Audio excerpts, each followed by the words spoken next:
Class 9 है उसका 2.2।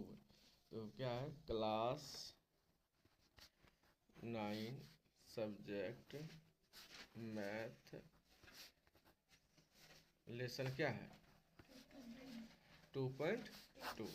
सवाल कहता है 1 नंबर कि निम्नलिखित पर बहुपद 5x-4x² प्लस 3 के मान ज्ञात कीजिए। अब देखो ये मान, एक का मान दिया है x बराबर 0, x-1 और 3 नंबर दिया है x बराबर 2। करेंगे क्या, अपना समीकरण लिख लो। क्या लिया है सवाल, 5x-4x² प्लस 3। 1 नंबर सवाल दिया है x बराबर 0, तो ये jx का मान हम समीकरण में रख देंगे। ठीक है, तो क्या होगा, x का मान समीकरण में रखने पर, समीकरण में क्या करने पर, रखने पर x 5 गुना 0 माइनस 5 गुना 4 गुना 0 का स्क्वायर प्लस 3 कितना हो जाएगा, 0 गुना करें को 0 हो जाएगा और प्लस 3, आंसर बचा कितना, प्लस 3। दूसरा नंबर सवाल है x बराबर -1, फिर यही x का मान समीकरण फिर रख देंगे, है ना। x का मान समीकरण में क्या करना पर, रखने पर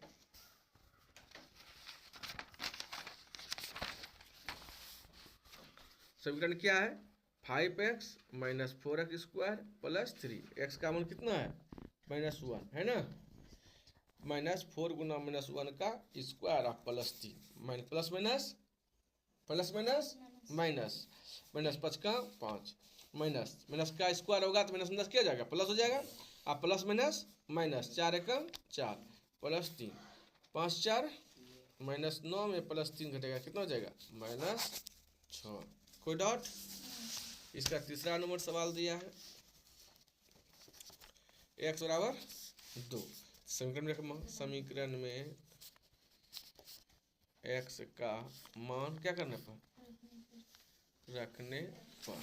समीकरण क्या है, 5 x का मान 2 माइनस 4 x का मान 2 का स्क्वायर और प्लस 3, 5 दूना 10 और 2 का स्क्वायर कितना होगा, 2 दूना 4, 4 चौके -16 और प्लस 3, 10 3 कितना हो गया, 13 -16 यानी कितना, -3 आंसर है। कितना समझ आ गया, कोई डाउट नहीं।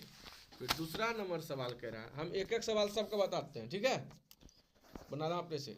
दूसरा नंबर सवाल दिया है, दिया हुआ है 3 सवाल, P0 दिया है,